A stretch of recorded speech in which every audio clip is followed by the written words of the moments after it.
car owners, at sometimes you might confuse or misdiagnose a wheel bearing worn out or just a tire, your wheel that is worn out.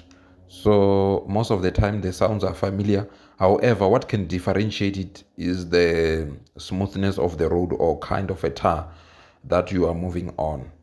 Just listen to this. The sound is so huge. And then now I moved into a smooth surface. Listen to the sound.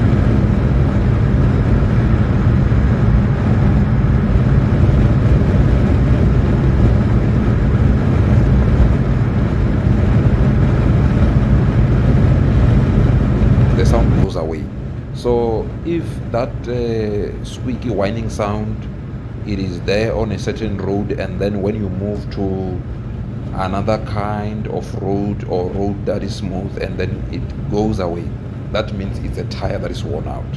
Just be worn out on this, and then be vigilant before you waste your money. Sure.